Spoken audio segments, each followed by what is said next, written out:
Safer Seas has just been released in the latest update to Sea of Thieves, and here's how you can get the most out of your Safer Seas experience, because I'm betting that some of you watching are in fact playing it wrong, or at least with the wrong mindset. But to be clear, it's not your fault. You're used to a playstyle that has been forged by days, months, or even years in the player-filled adventure sandbox. But now you're by yourself, or with a group of friends, and the whole Sea of Thieves is at your mercy. What do you do? Well, I've got 7 tips for you, and you may not have even thought about a few of them. Let me preface this by saying I do not recommend Safer Seas as a pure gold grind. You are going to be putting in up to 10 hours of work for 1 hour's worth of high seas payout. So unless Rare decides to change anything with those reductions, that's going to be a hard no from me. Anyway, let's start with a shout out tip to my favorite trading company, The Hunter's Call. Hey, fellow hunters, guess what? Remember Battlegills? How you can only get them when near a skeleton ship or an active skeleton fort? But when you would try to fish, someone would come over and either attack the event or attack you? Well, welcome to Safer Seas, baby. All you need is your trusty bait crate and an active skeleton fort. Then make your way on over, park, and just fish. Nothing's going to stop you. The event is still going to keep going, and no one's going to attack you. You have free reign to farm all your Battlegills, along with basically every other fish in the game, relaxed and at ease in Safer Seas. Now let's talk about turning in your loot at an outpost. Because you won't be able to turn in at any sovereign representative, you'll need to calculate which outpost will allow you to turn in the quickest. Or at least you would, if you didn't watch this video. So let me just give you the answer. If you're in the wilds, turn in a galleon's grave. If you're in the Ancient Isles, Plunder would be the best option, but Ancient Spire is pretty good too. If you're in the Shores of Plenty, Sanctuary Outpost is your best bet.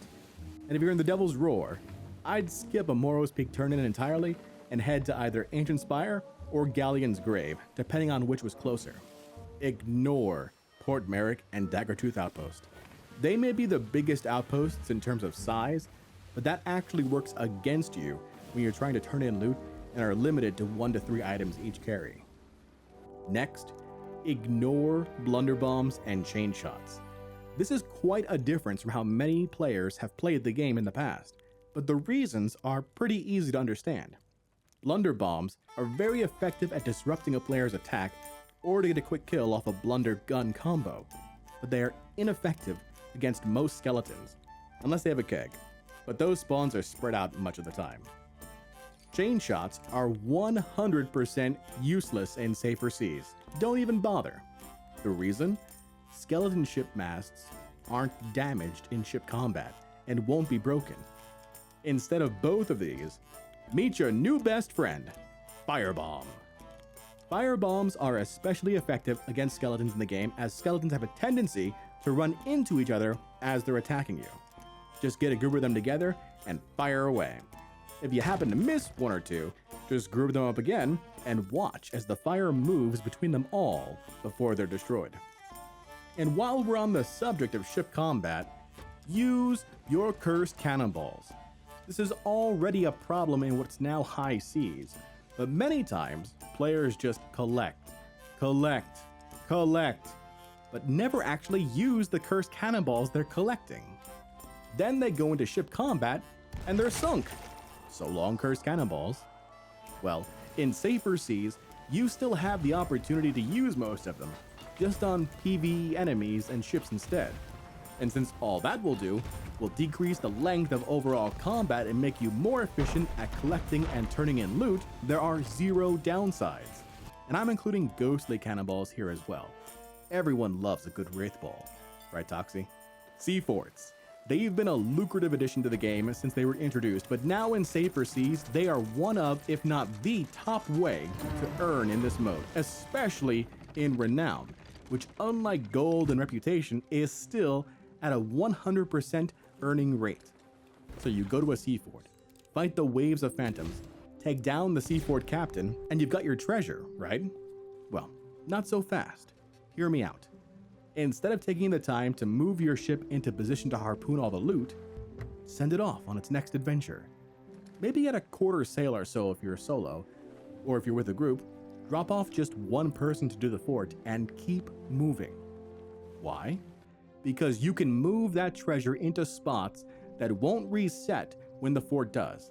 So when you do return to the fort again, guess what? Your original loot is still there, and so is the new loot. The best way to use this method is through the two seaforts at the southern end of the map, Old Brimstone Fortress and Ancient Gold Fortress. Leave one, keep the ship moving, finish the fort, move the loot, go back to the ship, and do the next fort. By the time you're done with the other fort, the first one would have reset. And now you can feel comfortable taking this risk with the loot because you're in safer seas. The same method holds true for treasuries. I know of so many players who don't go down and complete treasuries because they're afraid of leaving their ship unattended. Well, now you don't have to worry about that. I love going back and forth between Treasury of Sunken Shores and the Treasury of Secret Wilds. Straight shots across the map back and forth, and then when you're done, you can use the turn in at either Galleons or Sanctuary.